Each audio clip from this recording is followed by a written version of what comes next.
नमस्कार। Life in colour में आप सभी का स्वागत है। आज हम सुनते हैं कलम के जादूगर मुंशी प्रेमचंद जी की लोकप्रिय उपन्यास गोदान। होरी राम ने दोनों बैलों को सानी पानी दे देकर अपनी स्त्री धनिया से कहा, गोबर को उख गोड़ने भेज देना, मैं ना जाने कब लौटूं। जरा मेरी लाठी दे दे। धनिया के दोनों हाथ गोबर से भरे थे। उपले पात कर जो आई थी, बोली, अरे कुछ रस पानी तो कर लो, ऐसी जल्दी क्या है। होरी ने अपने झुर्रियों से भरे हुए माथे को सिकोड़ कर कहा, तुझे रस पानी की पड़ी है। मुझे यह चिंता है कि अबेर हो गई तो मालिक से भेंट भी ना होगी। स्नान पूजा करने लगेंगे तो घंटों बैठ बीत जाएगा। इसी से तो कहती हूँ कुछ जलपान कर लो। और न जाओगे तो कौन हरज होगा, अभी तो परसों गए थे। तू जो बात नहीं समझती उसमें टांग क्यों अड़ाती है भाई। मेरी लाठी दे दे और अपना काम देख। यह इसी मिलते जुलते रहने का प्रसाद है कि अब तक जान हमारी बची हुई है, नहीं कहीं पता न लगता कि किधर गए। गांव में इतने आदमी तो हैं, किस पर बेदखली नहीं आई, किस पर कुड़की नहीं आई। जब दूसरे के पांव तले अपनी गर्दन दबी हुई है तो उन पांवों को सहलाने में ही कुशल है। धनिया इतनी व्यवहार कुशल न थी। उसका विचार था कि हमने जमींदार के खेत जोते हैं तो वह अपना लगान ही तो लेगा, उसकी खुशामद क्यों करें, उसके तलवे क्यों सहलाएं। यद्यपि अपने विवाहित जीवन के इन 20 वर्षों में उसे अच्छी तरह अनुभव हो गया था कि चाहे कितनी ही कतर ब्योत क्यों करें, कितना ही पेट तन काटो, चाहे एक एक कौड़ी के दांत से पकड़ो, मगर लगान का बेबाक होना मुश्किल ही है। फिर भी वह हार न मानती थी और इस विषय पर स्त्री पुरुष में आए दिन संग्राम छिड़ा रहता था। उसकी 6 संतानों में अब केवल 3 ही जिंदा हैं। एक लड़का गोबर कोई 16 साल का और 2 लड़कियां सोना और रूपा 12 और 8 साल की। 3 लड़के बचपन ही में मर गए। उसका मन आज भी कहता था अगर उनकी दवा दवाई होती तो वे बच जाते, पर वह एक धेले की दवा भी नहीं मंगवा सकी थी। उसकी उम्र अभी क्या थी, 36वां ही साल तो था, पर सारे बाल पक गए थे, चेहरे पर झुर्रियां पड़ गई थी, सारी देह ढीली हो गई थी। वह सुंदर गेहुआ रंग सांवला हो गया था और आंखों से भी कम दिखने लगा था। पेट की चिंता ही के कारण है ना सब। कभी तो जीवन का सुख ना मिला। इस चिर स्थायी जीर्णावस्था ने उसके आत्मसम्मान को उदासीनता का रूप दे दिया था। जिस गृहस्थी में पेट की रोटियां भी ना मिले, उसके लिए इतनी खुशामद क्यों भला। इस परिस्थिति से उसका मन बराबर विद्रोह किया करता था और 2-4 घुड़कियां खा लेने पर ही उसे यथार्थ का ज्ञान होता था। उसने परास्त होकर होरी की लाठी, मिर्चई, जूते, पगड़ी और तंबाकू का बटुआ लाकर सामने में पटक दिया। होरी ने उसकी ओर आंखें तरेर कर कहा, क्या ससुराल जाना है जो 5 पोशाक लाई हो। ससुराल में भी तो कोई जवान साली सलहज नहीं बैठी है जिसे मैं जाकर दिखाऊं। होरी के गहरे सांवले पिचके हुए चेहरे पर मुस्कुराहट की मृदुता झलक उठी। धनिया ने लजाते हुए कहा, ऐसे ही बड़े सजीले जवान हो कि साली सहलजें तुम्हें देखकर रिझ जाएंगी। होरी ने फटी हुई मिर्जई को बड़ी सावधानी से तह करके खाट पर रखते हुए कहा, तो क्या तू समझती है मैं बूढ़ा हो गया हूँ। अभी तो 40 भी नहीं हुए, मर्द 60 पर पाठे होते हैं। जाकर शीशे में मुंह देखो, तुम जैसे मर्द 60 पर पाठे नहीं होते। दूध घी अंजन लगाने तक को तो मिलता नहीं, पाठे होंगे। तुम्हारी दशा देख देख कर तो मैं और भी सूखी जाती हूँ कि भगवान ये बुढ़ापा कैसे कटेगा, किसके द्वार पर हम भीख मांगेंगे। होरी की यह क्षणिक मृदुता यथार्थ की इस आंच में झुलस गई। लकड़ी संभालता हुआ बोला, 60 तक पहुंचने की नौबत ना आने पाएगी धनिया। इसके पहले ही चल देंगे। धनिया ने तिरस्कार करके कहा, अच्छा रहने दो, मत अशुभ मुंह से निकालो। तुमसे कोई अच्छी बात भी कहे तो लगते हो कोसने। होरी कंधों पर लाठी रखकर घर से निकला तो धनिया द्वार पर खड़ी उसे देर तक देखती रही। उसके निराशा भरे शब्दों ने धनिया के चोट खाए हुए हृदय में आतंक में कंपन सा डाल दिया था। वह जैसे अपने नारित्व के संपूर्ण तप और व्रत से अपने पति को अभय दान दे रही थी। उसके अंतःकरण से जैसे आशीर्वादों का व्यूह सा निकलकर होरी को अपने अंदर छिपाए लेता था। विपन्नता के इस अथाह सागर में सुहाग की वह तृण था जिसे पकड़े हुए वह सागर को पार कर रही थी। इन असंगत शब्दों ने यथार्थ के निकट होने पर भी मानो झटका देकर उसके हाथ से वह तिनके का सहारा छीन लेना चाहा, बल्कि यथार्थ के निकट होने के कारण ही उनमें इतनी वेदना शक्ति आ गई थी। काना कहने से काने को जो दुख होता है वह क्या दो आंखों वाले आदमी को हो सकता है। होरी कदम बढ़ाए चला जाता था। पगडंडी के दोनों ओर ऊख के पौधों की लहराती हुई हरियाली देखकर उसने मन में कहा, भगवान कहीं गांव से बरखा कर दे और डांडे भी सुबीते से रहे तो एक गाय जरूर लेगा। देसी गाय तो न दूध दें न उनके बछवे ही किसी काम के हों। बहुत हुआ तो तेली के कोल्हू में चले। नहीं, वह पछाई गाय लेगा, उसकी खूब सेवा करेगा। कुछ नहीं तो 4-5 सेर दूध होगा। गोबर दूध के लिए तरस तरस रह जाता है। इस उम्र में न खाया पिया तो फिर कब खाएगा। साल भर भी दूध पी ले तो देखने लायक हो जाएगा। बछवे भी अच्छे बैल निकलेंगे। 200 से कम की गोई ना होगी। फिर गऊ से ही तो द्वार की शोभा है।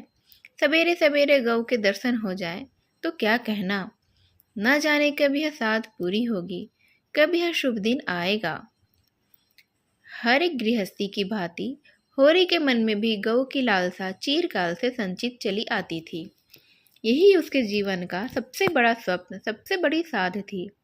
बैंक के सूद से चयन करने या जमीन खरीदने या महल बनवाने की विशाल आकांक्षाएं उसके नन्हे हृदय में कैसे समाती भला।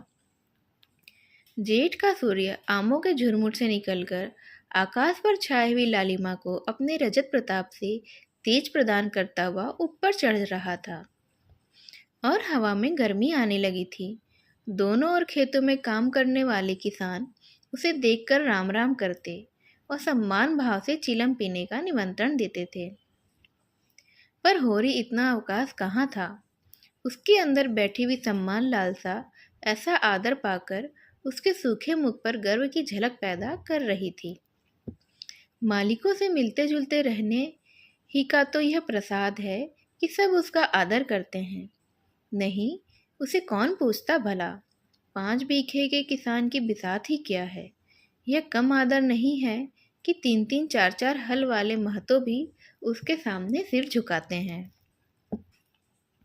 अब वह खेतों के बीच की पगडंडी छोड़कर एक खलेटी में आ गया था, जहां बरसात में पानी भर जाने के कारण तर रहती थी और जेठ में कुछ हरियाली नजर आती थी। आसपास के गांवों की गौएं यहाँ चरने आया करती थी। उस समय भी यहाँ की हवा में कुछ ताजगी और ठंडक ही थी। होरी ने 2-3 सांसें जोर से ली। उसके जी में आया कुछ देर यहीं बैठ जाएं। दिन भर तो लू लपट में ही मरना है।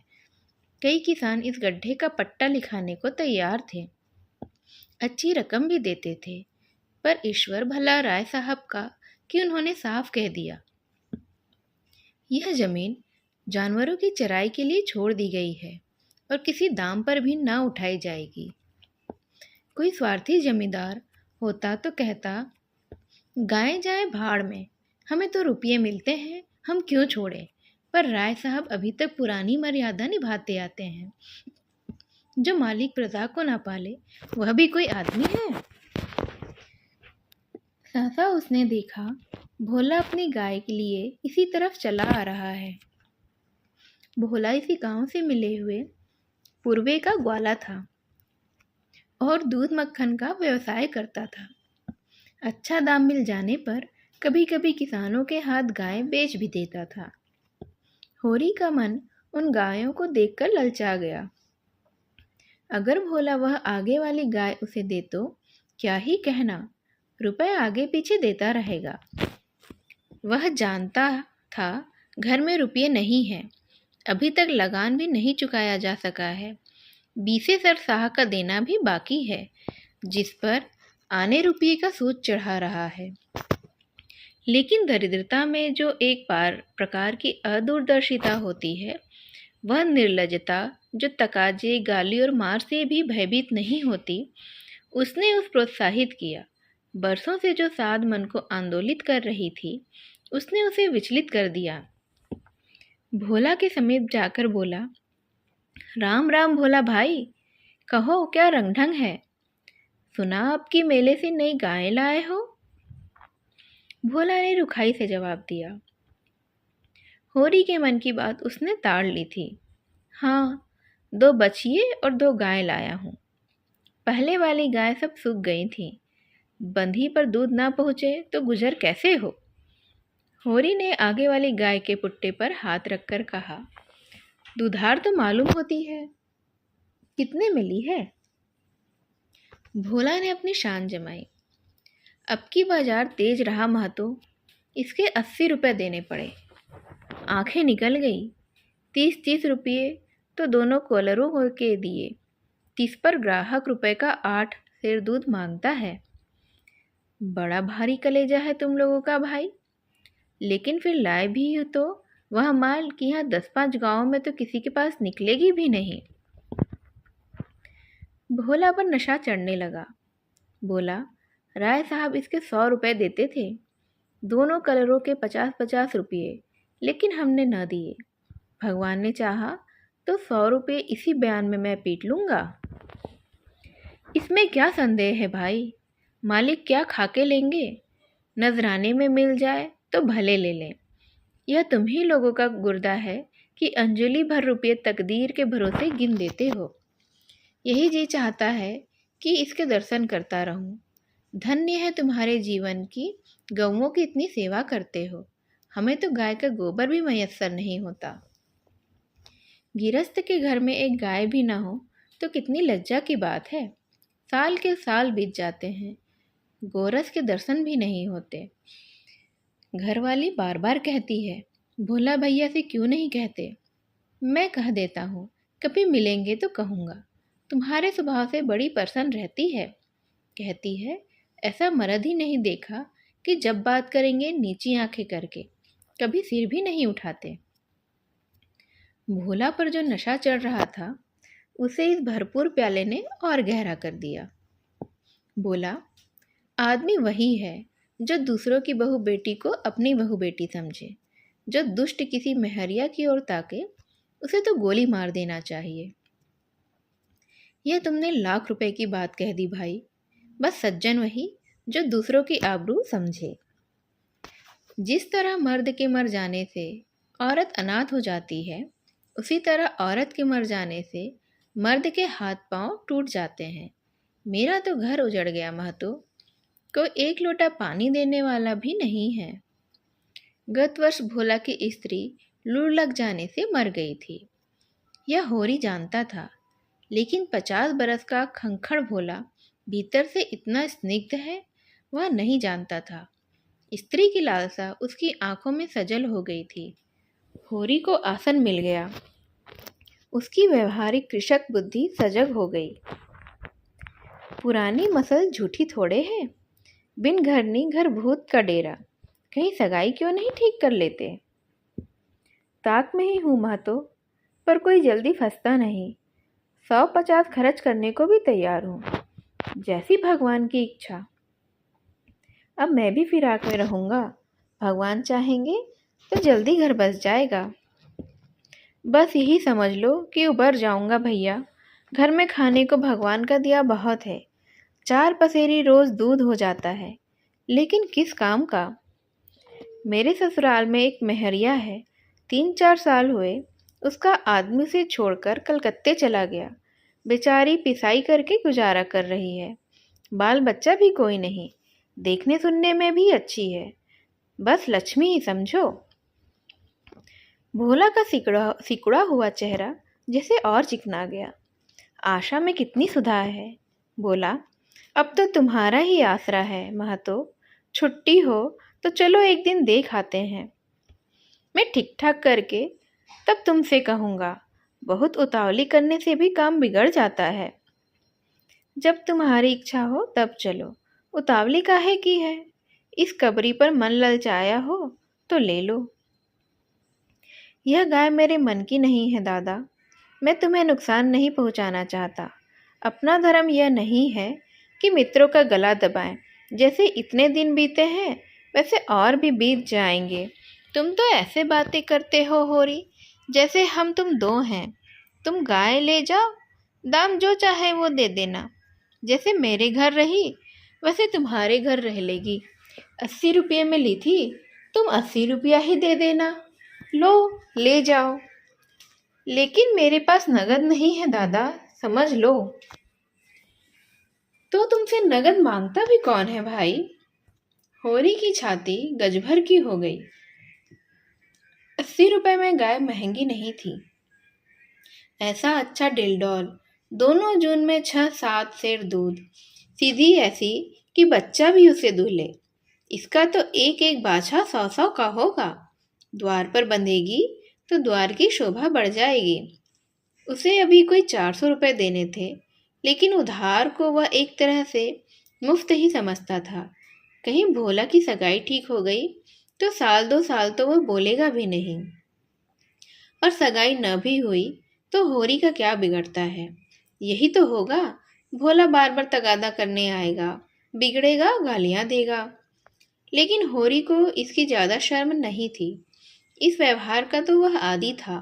कृषक के जीवन का तो यह प्रसाद है। भोले के साथ वह छल कर रहा था और यह व्यापार उसकी मर्यादा के अनुकूल न था। अब भी लेन देन में उसके लिए लिखा पढ़ी होने और न होने में कोई अंतर न था। सूखे बूढ़े की विपदाएं उसके मन को भीरू बनाए रहती थी। ईश्वर का रुद्र रूप सदैव उसके सामने रहता था, पर यह छल उसकी नीति में छल नहीं था। यह केवल स्वार्थ सिद्धि थी और यह कोई बुरी बात नहीं थी। इस तरह का छल तो वह दिन रात करता रहता था। घर में 2-4 रुपये पड़े रहने पर भी महाजन के सामने कस्में खा जाता था कि एक पाई भी नहीं है। सन को कुछ गीला कर देना और रुई में कुछ बिनौले भर देना उसकी नीति में जायज़ था। और यहाँ तो केवल स्वार्थ न था, थोड़ा सा मनोरंजन भी तो था ना। बुढ़ों का बुढ़भस हास्यास्पद वस्तु है, और ऐसे बुढ़ों से अगर कुछ ऐड भी लिया जाए तो कोई दोष पाप तो नहीं ना। भोला ने गाय की पगैया होरी के हाथ में देते हुए कहा, ले जाओ महतो, तुम भी क्या याद करोगे। ब्याते ही 6 सेर दूध लेना। चलो मैं तुम्हारे घर तक पहुंचा देता हूँ। शायद तुम्हें अनजान समझकर रास्ते में कुछ दिख करे। अब तुमसे सच कहता हूँ, मालिक 90 रुपये देते थे, पर उनके यहाँ गौवों की क्या कदर है। मुझसे लेकर किसी हकीम हुक्काम को दे देते। हकीमों को गौ की सेवा से मतलब ही क्या। वह तो खून चूसना भर जानते हैं। जब तक दूध देती रखते, फिर किसी के हाथ इसे बेच देते। किसके पल्ले पड़ती कौन जाने। रुपया ही सब कुछ नहीं है भैया, कुछ तो अपना धर्म भी है। तुम्हारे घर आराम से रहेगी। यह तो ना होगा कि तुम आपा खोकर सो रहो और गौ भूखी खड़ी रहे। उसकी सेवा करोगे, प्यार करोगे, पुचकारोगे, गौ हमें आशीर्वाद देगी। तुमसे क्या कहूँ भैया, घर में चंगुल भर भी भूसा नहीं रहा। रुपये सब बाजार में निकल गए। सोचा था महाजन से कुछ लेकर भूसा ले लेंगे, लेकिन महाजन का पहला ही नहीं चुका। उसने इनकार कर दिया। इतने जानवरों को क्या खिलाएं, यही चिंता मारे डालती है। चुटकी चुटकी भर खिलाऊं तो मन भर रोज का खर्च है। भगवान ही पार लगाए तो अब लगे। होरी ने सहानुभूति के स्वर में कहा, तुमने हमसे पहले क्यों नहीं कहा। हमने एक गाड़ी भूसा बेच दिया होता तुम्हें। भोला ने माथा ठोक कर कहा, इसीलिए नहीं कहा भैया कि सबसे अपना दुख क्यों रो, बांटता कोई नहीं है, हंसते सब हैं। जो गाय सूख गई हैं उनका गम नहीं, पत्ती सत्ती खिलाकर उन्हें जिला लूँगा। लेकिन अब यह तो राती बिना नहीं रह सकती, हो सके तो 10-20 रुपये भूसे के लिए दे दो। किसान पक्का स्वार्थी होता है, इसमें संदेह नहीं। उसकी गांठ से रिश्वत के पैसे बड़ी मुश्किल से ही निकलते हैं। भाव ताव में भी वह चौकस होता है। ब्याज की एक एक पाई छुड़ाने के लिए वह महाजन की घंटों चिरौरी करता है। जब तक पक्का विश्वास न हो जाए वह किसी के फुसलाने में भी नहीं आता। लेकिन उसका संपूर्ण जीवन प्रकृति से स्थायी सहयोग है। वृक्षों में फल लगते हैं, उन्हें जनता खाती है। खेती में अनाज होता है, वह संसार के काम आता है। गाय के थन में दूध होता है, वह खुद पीने नहीं जाती, दूसरे ही पीते हैं। मेघों में वर्षा होती है, उससे पृथ्वी तृप्त होती है। ऐसी संगति में कुत्सित स्वार्थ के लिए कहाँ स्थान। होरी किसान था और किसी के जलते हुए घर में हाथ सेकना उसने नहीं सीखा था। भोला की संकट कथा सुनते ही उसकी मनोवृत्ति बदल गई। पगहिया को भोला के हाथ में लौटाता हुआ बोला, रुपए तो दादा मेरे पास भी नहीं है। हाँ, थोड़ा सा भूसा बचा है, वह तुम्हें दे दूंगा। चलकर उठवा लो। भूसे के लिए तुम गाय बेचोगे और मैं लूँगा, मेरे हाथ ना कट जाएंगे। भोला ने आर्द्र कंठ से कहा, तुम्हारे बैल भूखों ना मरेंगे। तुम्हारे पास भी ऐसा कौन सा बहुत सा भूसा रखा हुआ है? नहीं दादा, अभी भूसा अच्छा हो गया था। मैंने तुमसे नाहक भूसे की चर्चा की। तुम ना कहते और पीछे से मुझे मालूम होता तो मुझे बड़ा रंज होता कि तुमने मुझे इतना गैर समझ लिया है। अवसर पड़ने पर भाई की मदद भाई ना करे तो काम कैसे चलेगा भला। मुदा यह गाय तो लेते जाओ। नहीं, अभी नहीं दादा, फिर ले लूँगा। तो भूसे के दाम दूध में कटवा लेना। होरी ने दुखित स्वर में कहा, दाम कौड़ी की इसमें कौन बात है दादा। मैं 1-2 जून तुम्हारे घर खा लूँ तो तुम मुझसे दाम मांगोगे क्या? लेकिन तुम्हारे बैल भी तो भूखों मरेंगे, मरेंगे कि नहीं? भगवान कोई ना कोई सबील निकालेंगे ही। आषाढ़ सिर पर है, कड़वी बोलूँगा। मगर यह गाय तुम्हारी हो गई। जिस दिन इच्छा हो आकर ले जाना। किसी भाई का लीलाम पर चढ़ा हुआ बैल लेने में जो पाप है वह इस समय तुम्हारी गाय लेने में है। होरी में बाल की खाल निकालने की शक्ति होती तो वह खुशी से गाय लेकर घर की राह ले लेता। भोला जब नगद रुपए नहीं मांगता तो स्पष्ट था कि वह भूसे के लिए गाय नहीं बेच रहा है, बल्कि इसका कुछ और आशय है। लेकिन जैसे पत्तों के खड़कने पर घोड़ा अकारण ही ठिठक जाता है और मारने पर भी आगे कदम नहीं उठाता, वही दशा होरी की थी। संकट ही की चीज लेना पाप है, यह बात जन्म जन्मांतरों से उसकी आत्मा का अंश बन गई थी। भोला ने गदगद कंठ से कहा, तो किसी को भेज दूं भूसे के लिए? होरी ने जवाब दिया, अभी मैं राय साहब की ड्योढ़ी पर जा रहा हूँ, वहां से घड़ी भर में लौटूंगा, तभी किसी को भेजना। भोला की आंखों में आंसू भर आए। बोला, तुमने आज मुझे उबार लिया होरी भाई। मुझे अब मालूम हुआ कि मैं संसार में अकेला नहीं हूँ, मेरा भी कोई हितू है। एक क्षण के बाद उसने फिर से कहा, उस बात को भूल न जाना। होरी आगे बढ़ा तो उसका चित्त प्रसन्न था। मन में एक विचित्र स्फूर्ति हो रही थी। क्या हुआ, 10-5 मन भूसा चला जाएगा। बेचारे को संकट में पड़कर अपनी गाय तो ना बेचनी पड़ेगी। जब मेरे पास चारा हो जाएगा तब गाय खोल लाऊंगा। भगवान करे मुझे कोई मेहरिया मिल जाए, फिर तो कोई बात नहीं है। उसने फिर से पीछे देखा। कबरी गाय पूंछ से मक्खियां उड़ाती, सिर हिलाती, मस्तानी मंद गति से झूमती चली जाती थी, जैसे बांदियों के बीच में कोई रानी हो। कैसा शुभ होगा वह दिन जब यह कामधेनु उसके द्वार पर बंधेगी। सेमरी और बेलारी दोनों अवध प्रांत के गांव हैं। जिले का नाम बताने की कोई जरूरत नहीं। होरी बेलारी में रहता है, राय साहब अमरपाल सिंह सेमरी में। दोनों गांव में केवल 5 मील का अंतर है। पिछले सत्याग्रह संग्राम में राय साहब ने बड़ा यश कमाया था। काउंसिल की मेंबरी छोड़कर जेल चले गए थे।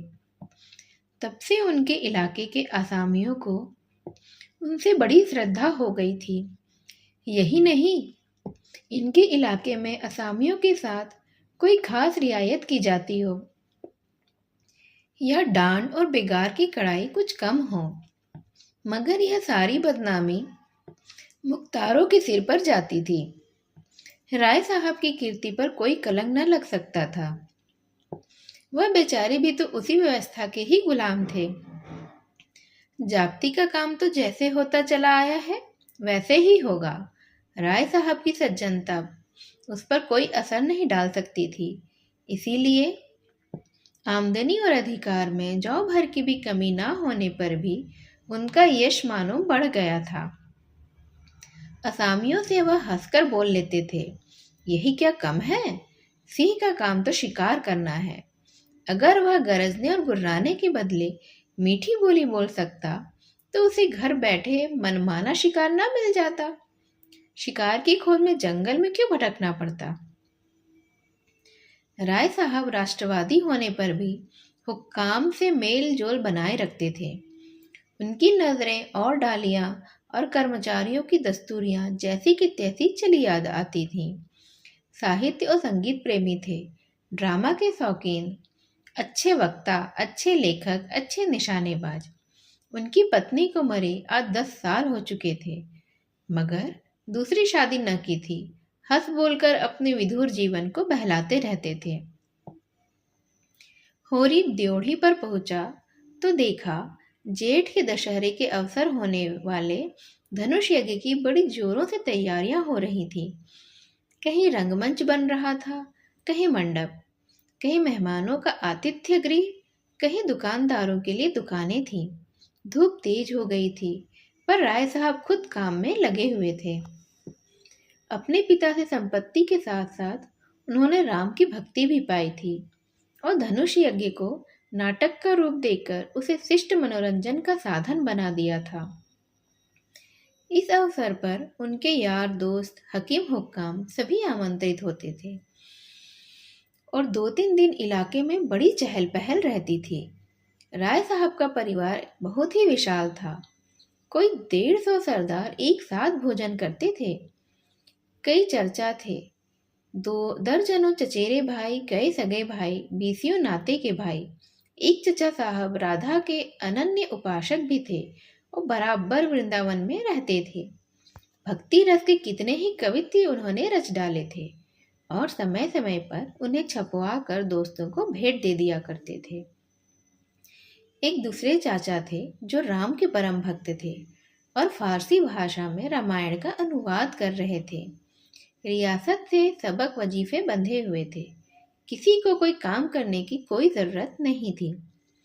होरी मंडप में खड़ा सोच रहा था कि अपने आने की सूचना कैसे दे कि सहसा राय साहब उधर ही आ निकले और उसे देखते ही बोले, अरे तू आ गया होरी, मैं तो तुझे बुलवाने ही वाला था। देख, अब कि तुझे राजा जनक का माली बनना पड़ेगा, समझ गया ना? जिस वक्त श्री जानकी मंदिर में पूजा करने जाती हैं, उसी वक्त तू एक गुलदस्ता लिए खड़ा रहेगा और जानकी जी को भेंट करेगा। गलती नहीं करना। और देख, असामियों से ताकीद करके यह कह देना कि सबके सब शगुन लेकर आए। मेरे साथ कोठी में आ, तुझसे कुछ बातें भी करनी है। वह आगे आगे कोठी की ओर चले, होरी पीछे पीछे चला। वहीं एक घने वृक्ष की छाया में एक कुर्सी पर बैठ गए और होरी को जमीन पर बैठने का इशारा करके वह बोले, समझ गया मैंने तुझसे क्या कहा है? कारकुन को जो कुछ करना है वह करेगा ही, लेकिन असामी जितने मन से असामी की बात सुनता है, कारकुन की नहीं सुनता। हमें इन्हीं 5-7 दिनों में 20,000 का प्रबंध करना है। कैसे होगा समझ में नहीं आता। तुम सोचते होगे मुझ टके के आदमी से मालिक को क्यों अपना दुखड़ा ले बैठे हैं। किससे अपनी मन की बात कहूँ। न जाने क्यों तुम्हारे ऊपर मुझे विश्वास होता है। इतना जानता हूँ कि तुम मन में मुझ पर हंसोगे नहीं, और हंसो भी तो तुम्हारी हंसी में बर्दाश्त कर सकता हूँ। नहीं सह सकता उनकी हंसी जो अपने बराबर के हैं, क्योंकि उनकी हंसी में ईर्ष्या, व्यंग और जलन है। और वे क्यों ना हंसेंगे। मैं भी तो उनकी दुर्दशा और विपत्ति और पतन पर हंसता हूँ। दिल खोल कर तालियां बजा बजा कर हंसता हूँ। संपत्ति और सहृदयता में बैर है। हम भी दान देते हैं, धर्म करते हैं, लेकिन जानते हो क्यों? केवल अपने बराबर वालों को नीचा दिखाने के लिए। हमारा दान और धर्म कोरा अहंकार है, विशुद्ध अहंकार है। हम में से किसी पर डिग्री हो जाए, कुर्की आ जाए, बकाया मालगुजारी की इल्लत में हवालात हो जाए, किसी का जवान बेटा मर जाए, किसी की विधवा बहू निकल जाए, किसी के घर में आग लग जाए, कोई किसी वेश्या के हाथों उल्लू बन जाए या अपने असामियों के हाथों पिट जाए, तो उसके और सभी भाई उस पर हंसेंगे, बंगले बजाएंगे, मानो संसार की संपदा ही उन्हें मिल गई है। और मिलेंगे तो इतने प्रेम से जैसे हमारे पसीने की जगह खून बहाने को तैयार हैं। अरे और तो और हमारे चचेरे, फुफेरे, ममेरे, मौसेरे भाई जो इसी रियासत की बदौलत मौज उड़ा रहे हैं, कविता कर रहे हैं और जुए भी खेल रहे हैं, शराबे पी रहे हैं, अय्याशी कर रहे हैं, वह भी मुझसे जलते हैं। आज मर जाऊं तो घी का चिराग जलाएंगे। मेरे दुख को दुख समझने वाला कोई नहीं। उनकी नज़रों में मुझे दुखी होने का कोई अधिकार ही नहीं है। मैं अगर रोता हूँ तो दुख की हंसी उड़ाता हूँ। मैं अगर बीमार होता हूँ तो मुझे सुख होता है। मैं अगर अपना ब्याह करके घर में कलह नहीं बढ़ाता तो यह मेरी नीच स्वार्थपरता है। अगर ब्याह कर लो तो वह विलासांधता होगी। अगर शराब नहीं पीता तो मेरी कंजूसी है, और शराब पीने लगूं तो वह प्रजा का रक्त होगा।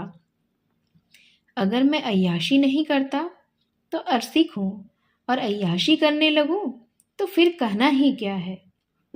इन लोगों ने मुझे भोग विलास में फंसाने के लिए कम चालें नहीं चली, और अब तक चलते ही आते हैं। उनकी यही इच्छा है कि मैं अंधा हो जाऊं और ये लोग मुझे लूट लें, और मेरा धर्म यह है कि सब कुछ देखकर भी कुछ ना देखूं, सब कुछ जानकर भी मैं गधा बना रहूं।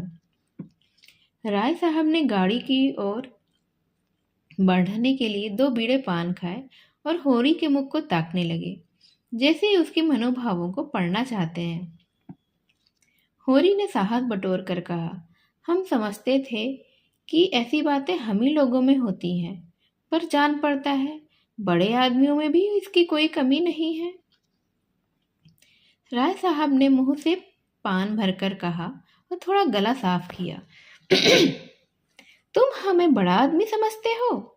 हमारे नाम बड़े हैं पर दर्शन थोड़े हैं।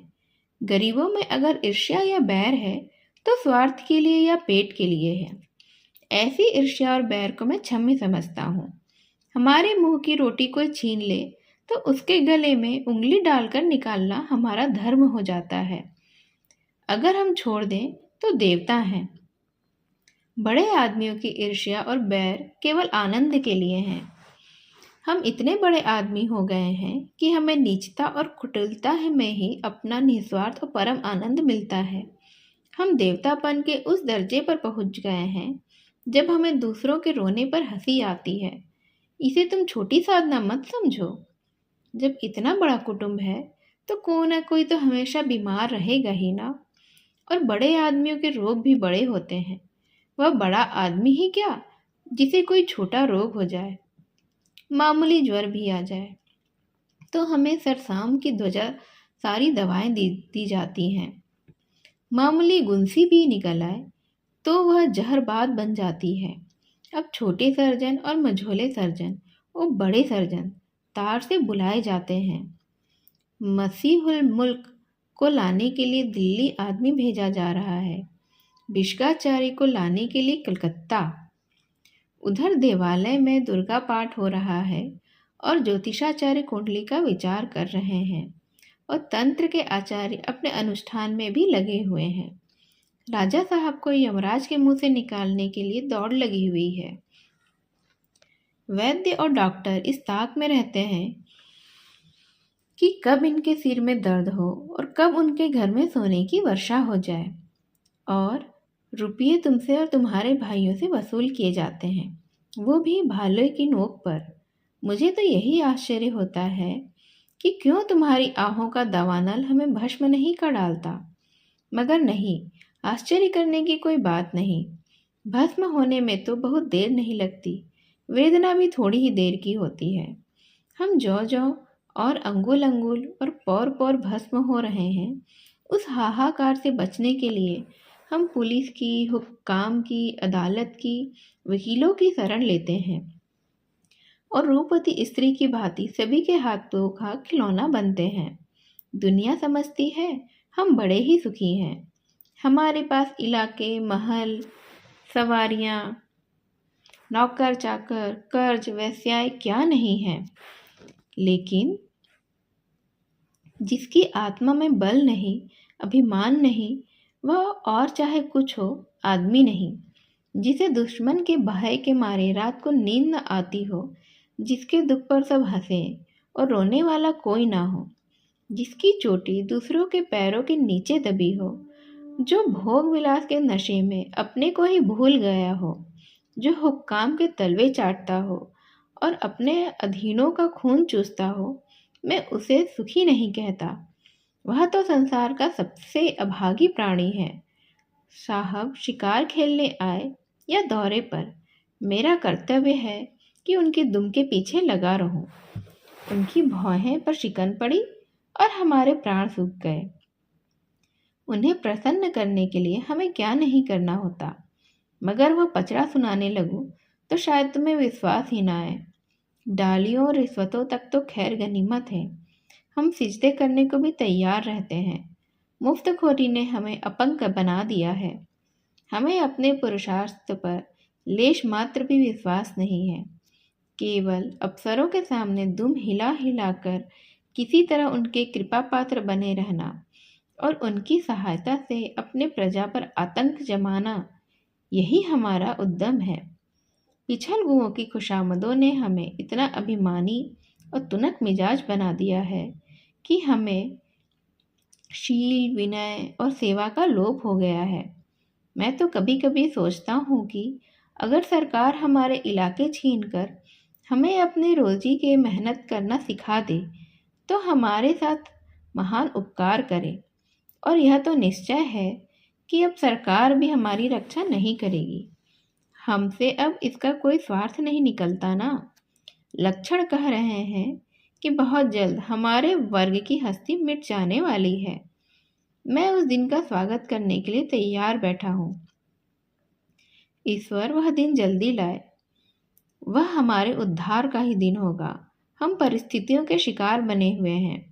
यह परिस्थिति ही हमारा सर्वनाश कर रही है और जब तक संपत्ति की यह बेड़ी हमारे पैरों से न निकलेगी, जब तक यह अभिशाप हमारे सर पर मंडराता रहेगा, हम मानवता का वह पद न पा सकेंगे जिस पर पहुंचना ही जीवन का अंतिम लक्ष्य है। राय साहब ने फिर गिलौरी दान निकाला और कई गिलौरियों का निकालकर मुंह में भर ली। कुछ और कहने वाले थे कि एकाएक चपरासी ने आकर कहा, सरकार, बेगारों ने काम करने से इनकार कर दिया है। कहते हैं जब तक हमें खाने को न मिलेगा हम काम न करेंगे।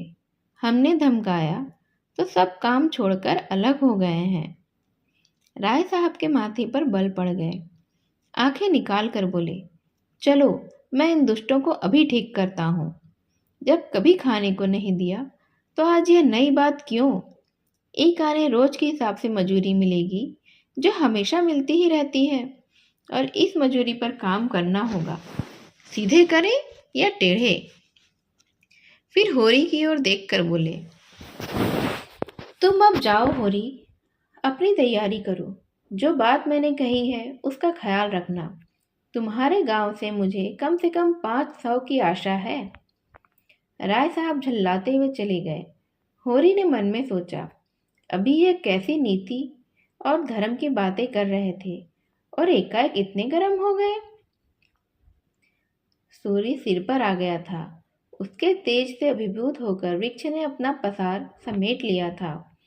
आकाश पर मटियाली गर्द छाई हुई थी और सामने ही पृथ्वी कांपती हुई जान पड़ती थी।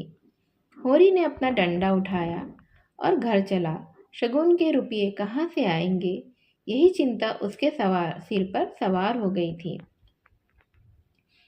होरी अपने गांव के समीप पहुंचा तो देखा अभी तक गोबर खेत में उख गोड़ रहा है और दोनों लड़कियां भी उसके साथ काम कर रही हैं। लू चल रही थी, बगुले उठ रहे थे, भूतल धधक रहा था, जैसे प्रकृति ने वायु में आग घोल दी हो। यह सब अभी तक खेत में क्यों है? क्या काम के पीछे सब जान देने पर तुले हुए हैं? वह खेत की ओर चला और दूर ही से चिल्लाकर बोला, आता क्यों नहीं गोबर? क्या काम ही करता रहेगा? दोपहर ढल गई है, कुछ सोचता है कि नहीं? उसे देखते ही तीनों ने कुदालें उठा ली और उसके साथ हो लिए। गोबर सांवला, लंबा, इकहरा युवक था जिसे इस काम में रुचि न मालूम होती थी। प्रसन्नता की जगह मुख पर असंतोष और विद्रोह था। वह इसलिए काम में लगा हुआ था कि वह दिखाना चाहता था उसे खाने पीने की कोई फिक्र नहीं है। बड़ी लड़की सोना लज्जाशील कुमारी थी, सांवली, सुडौल, प्रसन्न और चपल। गाढ़े कलर की लाल साड़ी जिसे वह घुटनों से मोड़कर कमर में बांधे हुई थी, उसके हल्के शरीर पर कुछ लदी हुई सी थी और उसे प्रौढ़ता की गरिमा भी दे रही थी। छोटी रूपा 5-6 साल की छोकरी थी। मैली, सिर पर बालों का एक घोंसला सा बना हुआ, एक लंगोटी कमर में बांधे, बहुत ही ढीठ और रोनी। रूपा ने होरी की टांगों से लिपट कर कहा, काका देखो, मैंने एक ढीला भी नहीं छोड़ा। बहन कहती है जब पैर तले बैठ जा। ढेले ना तोड़े जाएंगे काका, तो मिट्टी कैसे बराबर होगी? होरी ने उसे गोद में उठाकर प्यार करते हुए कहा, तूने बहुत अच्छा किया बिटिया, चल घर चले। कुछ देर अपने विद्रोह को दबाए रहने के बाद गोबर बोला, यह तुम रोज रोज मालिकों की खुशामद करने क्यों चाहते हो? बाकी न चुके तो प्यादा आकर गालियां सुनाता है, बेगारी देनी ही पड़ती है। नजर नजराना सब तो हमसे भराया जाता है, फिर किसी की सलामी क्यों करें? इस समय यही भाव होरी के मन में भी आ रहे थे, लेकिन लड़के के इस विद्रोह भाव को दबाना जरूरी था। वह बोला, सलामी करने ना जाए तो रहे कहाँ? भगवान ने जब गुलाम बना दिया है तो अपन क्या बस है। यह इसी सलामी की बरकत है कि द्वार पर मड़ैया डाल ली और किसी ने कुछ नहीं कहा। घूरे ने द्वार पर खूंटा गाढ़ा था जिस पर कारिंदों ने 2 रुपये डांड ले लिए थे। तलैया से कितनी मिट्टी हमने खोदी, कारिंदा ने कुछ नहीं कहा। दूसरा खोदे तो नजर देनी पड़े।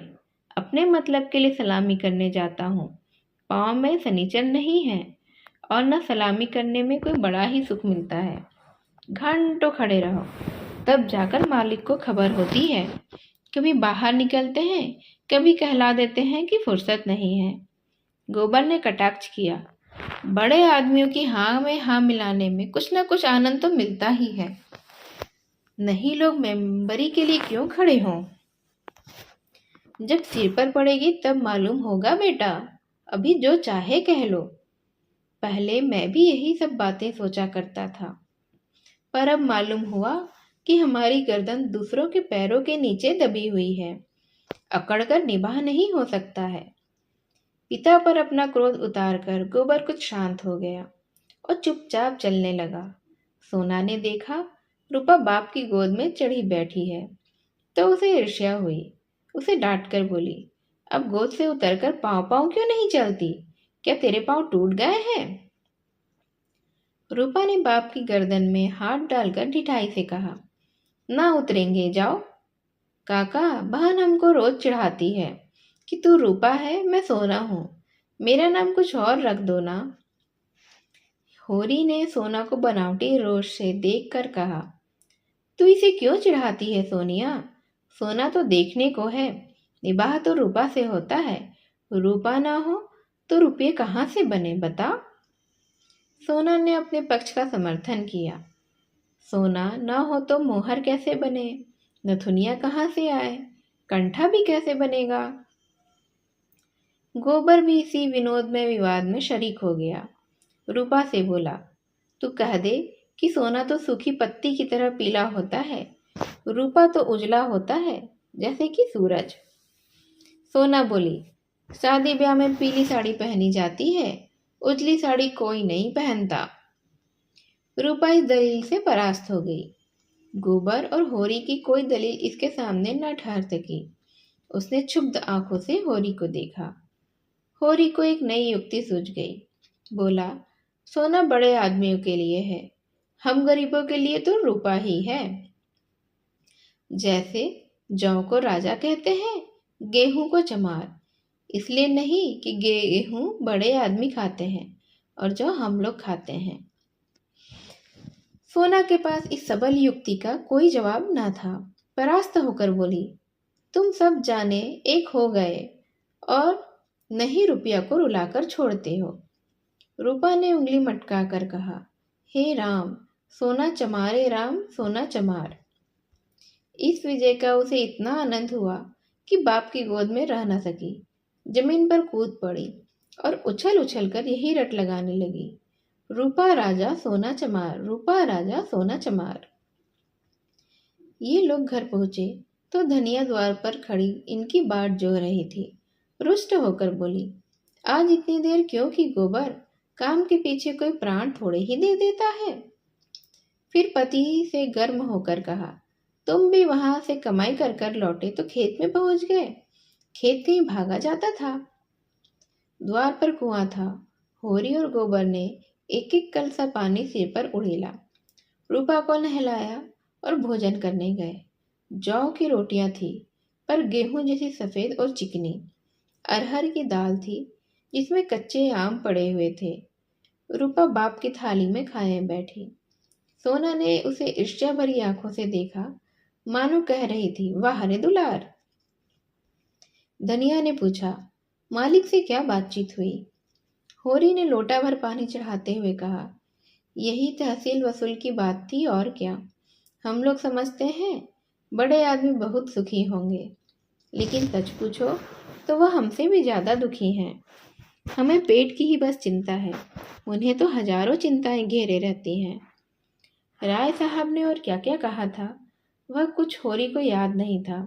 उस सारे कथन का खुलासा मात्र उसके स्मरण में चिपका हुआ रह गया था। गोबर ने व्यंग किया, तो फिर अपना इलाका हमें क्यों नहीं दे देते। हम अपने खेत, बैल, हल, कुदाल सब उन्हें देने को तैयार हैं। करेंगे बदला। यह सब धूर्तता है, नीरी मोट मर्दी।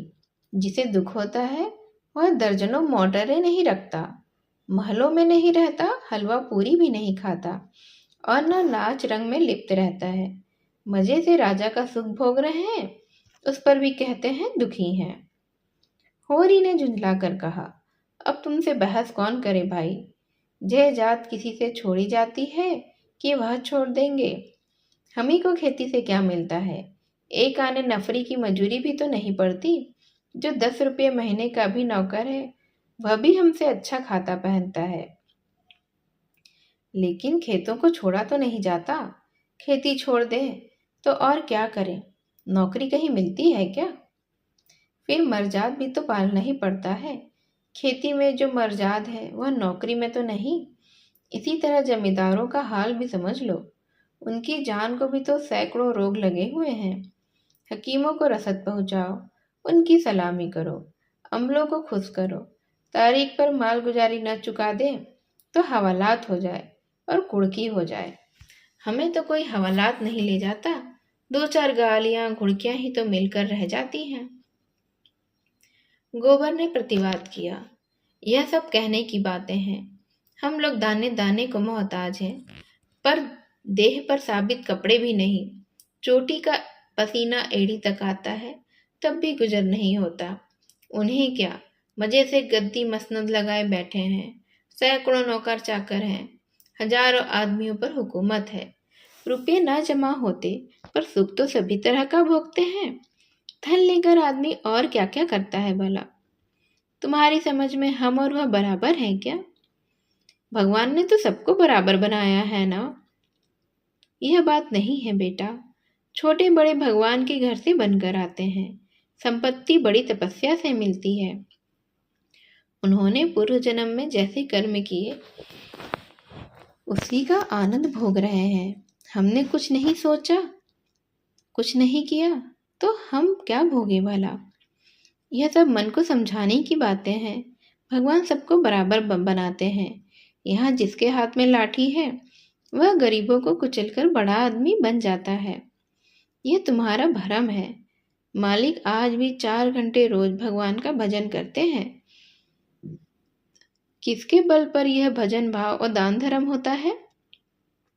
अपने बल पर नहीं, किसानों के बल पर और मजदूरों के बल पर। यह पाप का धन बचे कैसे, इसीलिए दान धर्म करना पड़ता है। भगवान का भजन भी इसीलिए होता है। भूखे नंगे रहकर भगवान का भजन करें तो हम भी देखें। हमें कोई दोनों जुन खाने को दे तो हम 8 पहर भगवान का ही जाप करते रहें। एक दिन खेत में उख गोड़ना पड़े तो सारी भक्ति भूल जाएंगे। होरी ने हार कर कहा, अब तुम्हारे मुंह कौन लगे भाई, तुम तो भगवान की लीला में भी टांग अड़ाते हो। तीसरे पहर गोबर कुदाल लेकर चला तो होरी ने कहा, जरा ठहर जाओ बेटा, हम भी चलते हैं। तब तक थोड़ा सा भूसा निकाल कर रख दो। मैंने भोला को देने को कहा है, बेचारा आजकल बहुत ही तंग है। गोबर ने अवज्ञा भरी आंखों से देखकर कहा, हमारे पास बेचने को भूसा नहीं है। बेचता नहीं हूँ भाई, यूं ही दे रहा हूँ। वह संकट में है, उसकी मदद तो करनी ही पड़ेगी। हमें तो उन्होंने कभी एक गाय नहीं दी। दे तो रहा था, पर हमने ली ही नहीं। धनिया मटक कर बोली, गाय नहीं, वह दे रहा था, इन्हें गाय दे देगा। आंख में अंजन लगाने को कभी चिल्लू भर दूध तो भेजा नहीं, गाय दे देगा। होरी ने कसम खाई, नहीं जवानी कसम, अपने पछाई गाय दे रहे थे। हाथ तंग है, भूसा छारा नहीं रख सके। अब एक गाय बेचकर भूसा लेना चाहते हैं। मैंने सोचा, संकट में पड़े आदमी की गाय को क्या लूं, थोड़ा सा भूसा ही देता हूँ। कुछ रुपये भी हाथ आ जाएंगे तो गाय ले लूंगा। थोड़ा थोड़ा करके उसे चुका दूंगा। 80 रुपये की है, मगर ऐसा कि आदमी देखता ही रहे। गोबर ने आड़े हाथों लिया, तुम्हारा यही धर्मात्मापन तो तुम्हारी दुर्गत कर रहा है। साफ साफ तो बात है, 80 रुपये की गाय है, हमसे 20 रुपये का भूसा ले ले और गाय हमें दे दे। 60 रुपये रह जाएंगे, वह हम धीरे धीरे दे देंगे। होरी रहस्यमय ढंग से मुस्कुराया, मैंने ऐसी चाल सोची है कि गाय सेंत में हाथ आ जाए। कहीं भोला की सगाई ठीक करनी है बस। 2-4 मन भूसा तो खाली अपने रंग जमाने को देता हूँ। गोबर ने तिरस्कार किया, तो तुम अब उस सबकी सगाई ठीक करते फिरोगे? धनिया ने तीखी आंखों से देखा, अब यही एक उद्यम तो रह गया है। नहीं देना है हमें भूसा किसी को। यहाँ भोली भाली किसी का कर्ज नहीं खाया है। होरी ने अपनी सफाई दी, अगर मेरे जतन से किसी का घर बस जाए तो इसमें कौन सी बुराई है। गोबर ने अपनी चिलम उठाई और आग लेने चला गया। उसे यह झमेला बिल्कुल नहीं भाता था। धनिया ने सिर हिलाकर कहा, जो उनका घर बसाएगा वह 80 रुपये की गाय लेकर चुप न होगा, एक थैली गिनवाएगा। होरी ने पुकार दिया, यह मैं जानता हूँ, लेकिन उनकी भलमनसी को भी तो देखो। मुझसे जब मिलता है तेरा ही बखान करता है, ऐसी लक्ष्मी है, ऐसी सलीकेदार है। धनिया के मुख पर स्निग्धता झलक पड़ी। मन भाए मुड़िया हिलाए वाले भाव से वह बोली, मैं उनके बखान की भूखी नहीं हूँ, अपना बखान धरे रहे वह। होरी ने स्नेह भरी मुस्कान के साथ कहा, मैंने तो कह दिया भैया, वह नाक पर मक्खी भी नहीं बैठने देती। गालियों से ही बात करती है, लेकिन यह कहे जाए कि वह औरत नहीं लक्ष्मी है। बात यह है कि उसकी घरवाली जबान की बड़ी तेज थी। बेचारा उसके डर के मारे भागा भागा फिरता था। कहता था, जिस दिन तुम्हारी घरवाली का मुंह सवेरे देख लेता हूँ, उस दिन कुछ न कुछ जरूर हाथ लगता है। मैंने कहा, तुम्हारे हाथ लगता होगा, यहाँ तो रोज देखते हैं, कभी पैसों से भेंट तक नहीं हुई। तुम्हारे भाग ही खोटे हैं, तो मैं क्या करूं? लगा अपने घरवाली की बुराई करने। भिखारी को भीख तक नहीं देती थी, झाड़ू लेकर मारने दौड़ती थी।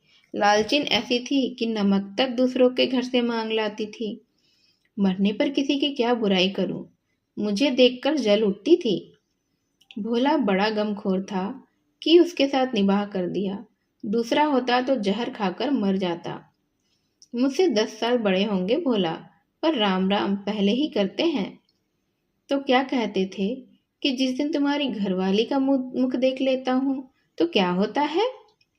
उस दिन भगवान कहीं ना कहीं से कुछ न कुछ भेज देते हैं। बहुएं भी वैसी ही चटोरीन आई हैं। अब की सबों ने 2 रुपये के खरबूजे उधार खा डाले। उधार मिल जाए फिर उन्हें चिंता ही नहीं होती कि देना पड़ेगा या नहीं। अरे भोला, रोते काहे को हैं? गोबर आकर बोला, भोला दादा आप पहुंचे, मन दो मन भूसा है, वह उन्हें दे दो, फिर उनकी सगाई ढूंढने निकलो। धनिया ने समझाया, आदमी द्वार पर बैठा है, उसके लिए खाट वाट तो डाल नहीं दी, ऊपर से लगे भुनभुनाने। कुछ तो भलमनसी सीखो। कलसा से ले जाओ, पानी भरकर रख दो, हाथ मुंह धोएंगे, कुछ रस पानी पिला दो।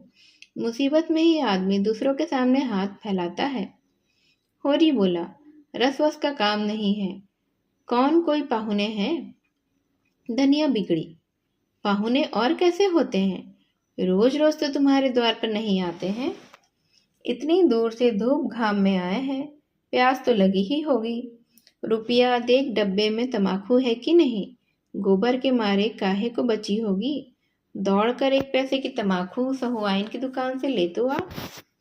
भोला की आज इतनी खातिर हुई और कभी ना हुई होगी। गोबर ने खाद डाल दी, सोना रस घोल लाई, रूपा तमाकू भर लाई। धनिया द्वार पर किवाड़ की आड़ में खड़ी अपने कानों से अपना बखान सुनने के लिए अधीर हो रही थी। भोला ने चिलम हाथ में लेकर कहा, अच्छी घरनी घर मर आ जाए तो समझो लक्ष्मी ही आ गई। वही जानती है घर छोटे बड़े सबका आदर सत्कार कैसे करना चाहिए। धनिया के हृदय में उल्लास का कंपन हो रहा था। चिंता और निराशा और अभाव से आहत आत्मा इन शब्दों में एक कोमल शीतल स्पर्श का अनुभव कर रही थी। होरी जब भोला का खाचा उठाकर भूसा लाने अंदर चला तो धनिया भी पीछे पीछे चली। होरी ने कहा, जाने कहाँ से इतना बड़ा खाचा मिल गया, किसी बड़ भुंजे से मांग लिया होगा। मन भर से कम में ना भरेगा, 2 खाचे भी दिए तो 2 मन निकल जाएंगे। धनिया फूली हुई थी, मलामत की आंखों से देखती हुई बोली, या तो किसी को नेवता ना दो और 2 तो भरपेट खिलाओ। तुम्हारे पास फूल पत्र लेने थोड़े ही आए हैं कि चंगेरी लेकर चलते। देते ही हो तो 3 खाचे दे दो। भला आदमी लड़कों को क्यों नहीं लाया? अकेले यहाँ तक ढोएगा, जान निकल जाएगी। 3 खास तो मेरे दिए ना दिए जाएंगे। तब क्या 1 खाचा देकर टालोगे? गोबर से कह दो अपना खाचा भरकर उनके साथ चला जाए। गोबर ऊख गोड़ने जा रहा है, एक दिन ना गोड़ेगा तो ऊख सूख नहीं जाएगी। यह तो उनका काम था कि किसी को अपने साथ ले लेते। भगवान के दे दिए 2 बेटे भी तो हैं, ना होंगे घर पर, दूध लेकर बाजार गए होंगे। यह तो अच्छी दिल लगी है कि अपना माल भी दो और उसे घर तक भी पहुंचा दो। लाद दे लदा दे, 10 कोस पहुंचा दे, लादने वाला भी साथ कर दे। अच्छा भाई, कोई मत जाए, मैं पहुंचा दूंगी। बड़ों की सेवा करने में लाज नहीं है मुझे। और 3 खाचे उन्हें दे दूं तो अपने बैल क्या खाएंगे? यह सब तो न्योता देने के पहले ही सोच लेना था। ना हो तुम और गोबर दोनों जने चले जाओ। मुरौवत मुरौवत की तरह की जाती है, अपना घर उठाकर नहीं दे दिया जाता। अभी जमींदार का प्यादा आ जाए तो अपने सिर पर भूसा लाद कर पहुँचाओगे तुम। तुम्हारा लड़का लड़की और सब जाएंगे, और वहाँ साइत मन दो मन लकड़ी भी गाड़नी पड़ जाए। जमींदार की बात और है। हाँ, वह डंडे के जोर से जो काम लेता है, उसके खेत नहीं जोतते हम। खेत जोतते हैं तो लगान भी तो देते हैं। अच्छा भाई, जान न खा, हम दोनों चले जाएंगे। कहाँ से कहाँ मैंने उसे भूसा देने को कह दिया। या तो चलेगी नहीं, या चलेगी तो दौड़ने लग जाएगी। तीनों खांचे भूसे से भर दिए गए। गोबर कुढ़ रहा था। उसे अपने बाप के व्यवहार मुंह में जरा भी विश्वास नहीं था। वह समझता था यह जहाँ जाते हैं वहीं कुछ ना कुछ घर से खो आते हैं। धनिया प्रसन्न थी। रहा होरी, वह धर्म और स्वार्थ के बीच में डूब उतर रहा था। होरी और गोबर मिलकर एक खांचा बाहर लाए। भोला ने तुरंत अपने अंगोछे का बीड़ बनाकर सिर पर रखते हुए कहा, मैं इसे रखकर अभी भागा आता हूँ, एक खांचा और लूंगा।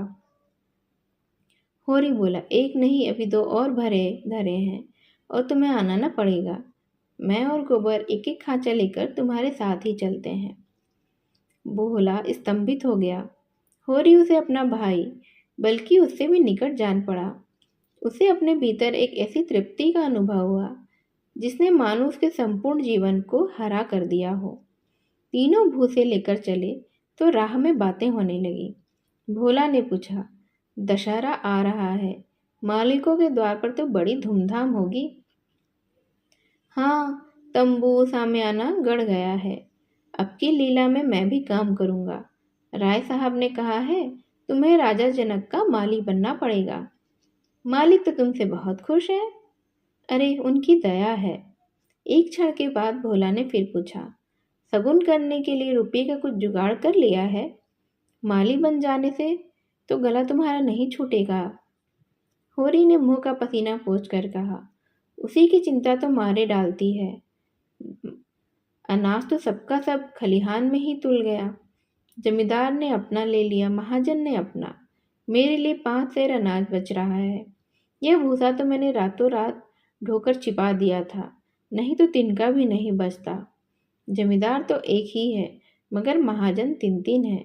सहुआइन अलग, मंगरू अलग और दाता दीन पंडित अलग।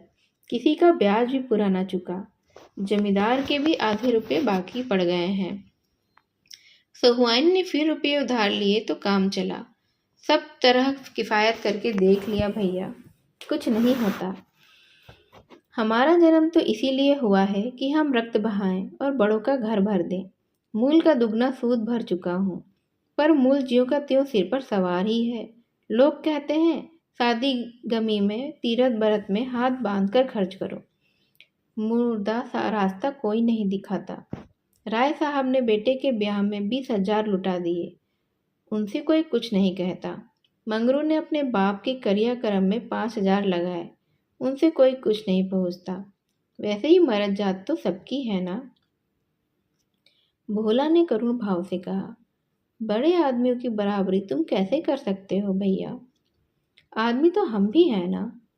कौन कहता है कि हम तुम आदमी हैं? हम में आदमियत है कहीं? आदमी वह है जिसके पास धन है, अख्तियार है, इल्म है। हम लोग तो बैल हैं और जुतने के लिए ही पैदा हुए हैं। उस पर एक दूसरे को देख नहीं सकता, एक का नाम नहीं। एक किसान दूसरे के खेत पर ना चढ़े तो कोई जागा कैसे करे? प्रेम तो संसार से उठ गया। बूढ़ों के लिए अतीत के सुखों और वर्तमान के दुखों और भविष्य के सर्वनाश से ज़्यादा मनोरंजक और कोई प्रसंग नहीं होता। दोनों मित्र अपने अपने दुखड़े रोते रहे। भोला ने अपने बेटों के करतूत सुनाए, होरी ने अपने भाइयों का रोना रोया, और तब तक कुएं पर बोझ रखकर पानी पीने के लिए बैठ गए। गोबर ने बनिए से लोटा और गगरा मांगा और पानी खींचने लगा।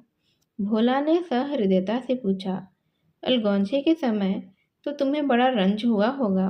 भाइयों को तो तुमने बेटों की तरह पाला था। ये कहानी का पहला भाग है, जो अब यहीं समाप्त होता है। आगे इनके बीच क्या वार्ता हुई और आगे कहानी में क्या होता है यह हम सुनेंगे इसके अगले भाग में। तब तक के लिए धन्यवाद। नमस्कार।